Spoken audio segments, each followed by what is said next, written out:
Morning বন্ধুরা, কেমন আছো তোমরা সবাই? আশা করি তোমরা সবাই খুব ভালো আছো। আজকে হলো শুক্রবার, আর শুক্রবার দিন তো আমি সন্তোষী মায়ের পুজো দেই। তো আজকে আমি সন্তোষী মায়ের পুজোর ভিডিওটাই তোমাদের সাথে শেয়ার করব। এর আগেও অনেকবার তোমাদের সাথে সন্তোষী মায়ের পুজোর ভিডিও শেয়ার করেছি। তো সেই ভিডিওগুলো দেখে অনেকেই অনেক কিছু জিজ্ঞেস করে থাকে, তো ভাবলাম সেই সব প্রশ্নের উত্তর দিয়েই আজকের ব্লগটা আমি করব। রাধা মাধবের পুজো হয়ে গেছে, এখন সন্তোষী মায়ের পুজো দেব। সন্তোষী মাকে আমি স্নান করিয়েছি। সন্তোষী মাকে জল আর কাপড় ভিজিয়ে আর কি আমি পরিষ্কার করে দিয়েছি। এই যে দেখো, তো এখন আমি সন্তোষী মাকে সিঁদুর পরা, সন্তোষী মায়ের আসনের কাপড়টাও পাল্টালাম। এবার দুব্ব দেব, ধান দেব, তারপরে ঘট সাজাতে হবে। আর সন্তোষী মায়ের পুজোতে সেরকম কিছু তো প্রয়োজন হয় না, তবে বেশ কিছু নিয়ম নীতি মেনে চলতে হয়, সেই দিকটাতে খেয়াল রাখতে হয়। এমনিতেই সন্তোষী মায়ের পুজোতে সেরকম কোনো কিছুরই প্রয়োজন হয় না। মায়ের কপালে চন্দনের ফোঁটা দিলাম, সিঁদুরের ফোঁটা দিলাম, এখন ফুল দিয়ে সাজাবো।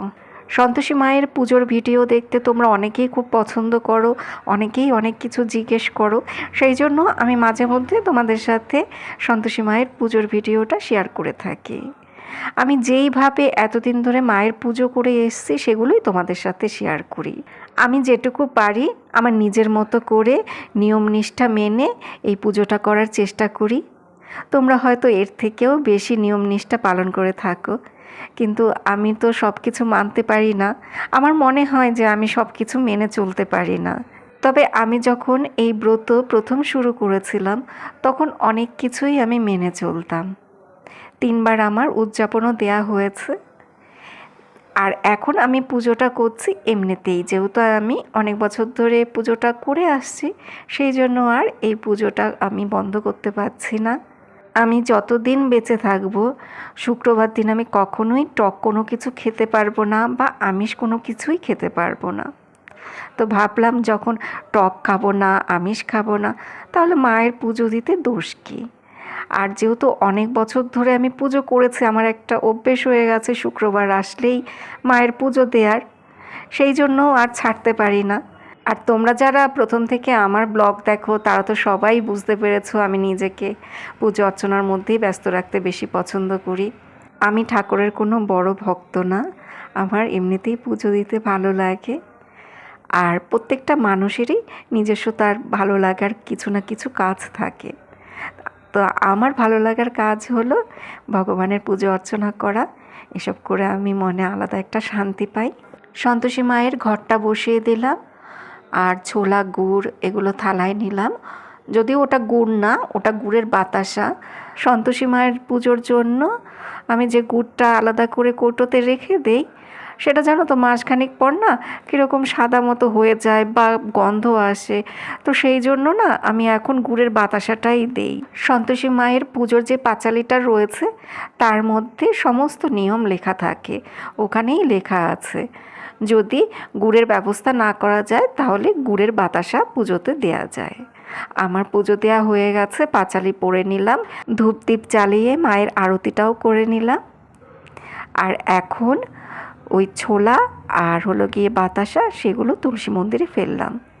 যে ছোলার বাতাসাটা আমার হাতে ছিল, যেটা আমি হাতে নিয়ে পাঁচালি পড়লাম, সেটাই তুলসী মন্দিরে ফেলে দিলাম। সঠিকভাবে সন্তোষী মায়ের এই পুজোর ব্রতটা করার দিন একবেলা ভাত খেতে হয়। সেটা দুপুরবেলাও হতে পারে বা সন্ধ্যাবেলার দিকেও হতে পারে। তার সন্ধ্যাবেলার দিকে খেতে হলে সারাদিন উপোস থাকতে হবে, তারপরে সন্ধ্যাবেলা ভাত খেতে হবে। আর দুপুরবেলার দিকে পুজো দিয়ে তারপরে ভাত খাওয়া যেতে পারে। আমি বেশিরভাগ সময় ওইটাই করতাম, ওই দুপুরবেলার দিকে পুজো দিয়ে তারপরে ভাত খেয়ে নিতাম। আর রাতের বেলার দিকে লাড্ডু বাদাম এগুলো একটু খেয়ে নিতাম। আর নিয়ম হলো গোবিন্দভোগ চাল দিয়ে আর কি ওই ফেনা ভাত মতো করে ঘি দিয়ে সেটা খেতে হয়। তেল দিয়ে রান্না করা তরকারি বা ফোড়ন দেওয়া তরকারি এগুলো খেতে নেই। প্রথম দিকে আমার ওই সেদ্ধ ভাতটা খেতে অসুবিধা হতো, যেহেতু আমি ঘি খাই না। আমি মাঝে মধ্যে ওই শুধু শুধু ভাত খেয়ে নিতাম। লাস্টে ঘি খাওয়ার একটু অভ্যেস করেছিলাম, অল্প একটু ঘি দিয়ে ওই লবণ দিয়ে মেখে খেয়ে নিতাম, কাঁচা লঙ্কা দিয়ে।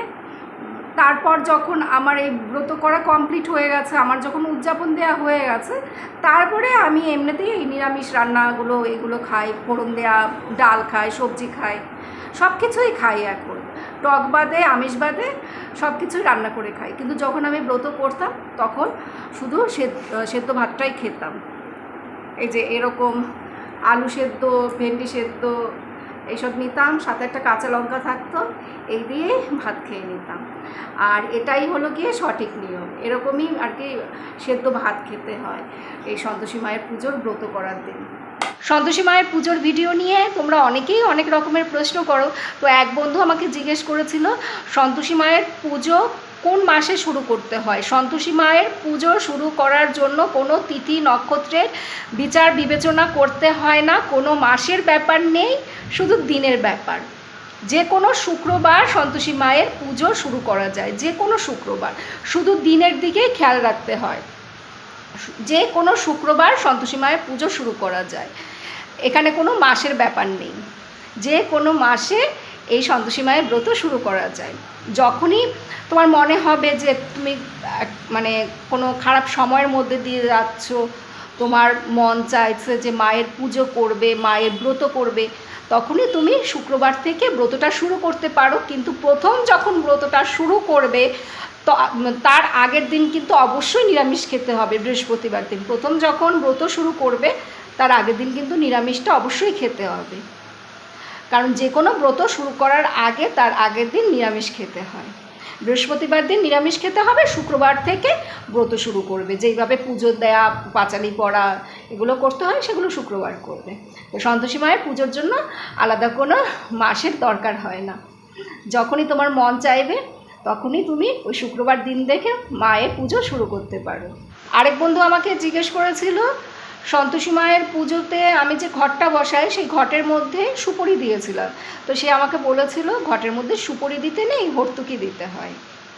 আমি যখন ফার্স্ট টাইম সন্তোষী মায়ের পুজো দেওয়া শুরু করি তখন আমি ঘটের মধ্যে কিছুই দিতাম না, শুধু ওই যে ফুল পাতা, যেটা আর কি ফুল গাছের পাতা দিতে হয়, তো আমের পল্লব এসব তো দিতে নেই, আম তো টক, সেই জন্য আমের পল্লব এগুলো দিতে নেই, ফুল গাছের পাতা দিতে হয়, পাঁচ পাতার, 3 পাতার, বিজোড় পাতার দিয়ে ঘট বসাতে হয়।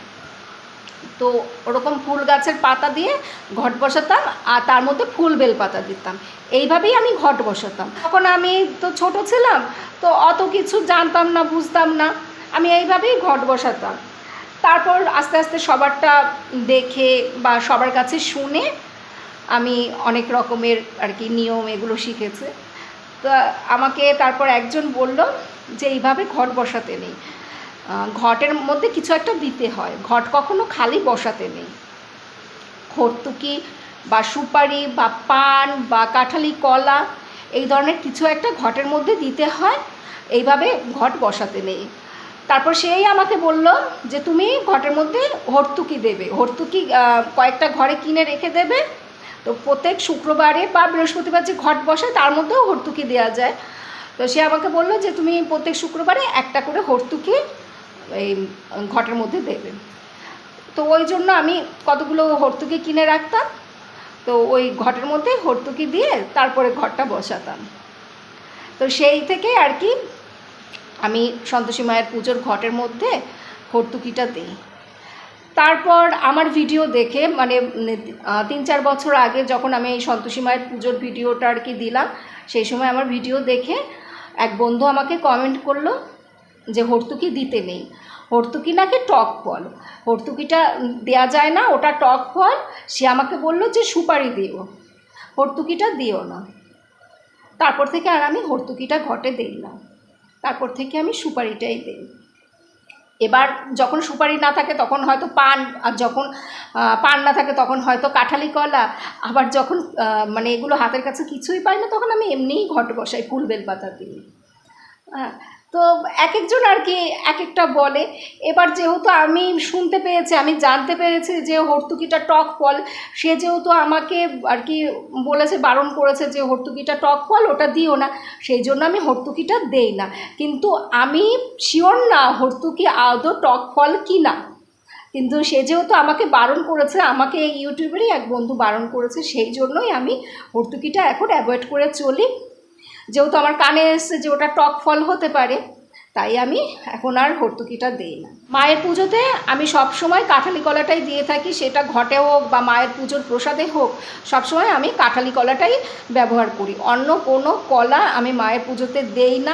আমার কেন জানি না মনে হয় কাঁঠালি কলা বাদে বাজারে অন্যান্য যে সমস্ত কলা পাওয়া যায় সেগুলো একটু খেতে টক টক হয়, ওই জন্য ওই সমস্ত কলা মায়ের কাছে কোনো দিনই নিবেদন করিনি। আমার যদি কখনো শুক্রবার কলা খেতে ইচ্ছে করে আমি কাঁঠালি কলাটাই খাই, মায়ের কাছে যদি নিবেদন করতে ইচ্ছে করে তাহলে আমি কাঁঠালি কলাটাই নিবেদন করি। আরেক বন্ধু আমাকে জিজ্ঞেস করেছিল যে লবণ খাওয়া যায় কি না।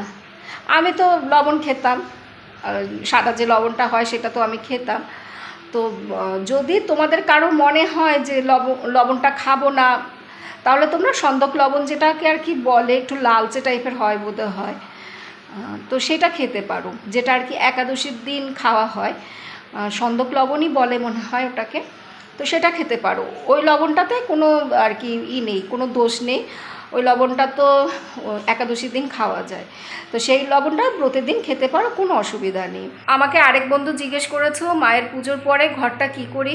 মায়ের পুজোর পরে ঘরটা কিছুই করি না, ঘরটা ওরকমই থাকে মায়ের কাছে, এক সপ্তাহ ওরকমই থাকে মায়ের কাছে ঘরটা, ওইভাবেই আমি মায়ের কাছে রেখে দিই। আবার যখন আমি শুক্রবার দিন পুজো দিই সেদিন আবার ভালো করে ধুয়ে মুছে তারপরে ঘট বসাই নতুন করে। আর ঘটের মধ্যে যে জল ফুল পাতা থাকে সেগুলো একটা ভালো জায়গায় ফেলি। ওই বাইরে আমার বিভিন্ন রকমের গাছ রয়েছে, তো তো সেই একটা টবের মধ্যে ওই ঘটের জিনিসপত্র ওগুলো ফেলে দিই।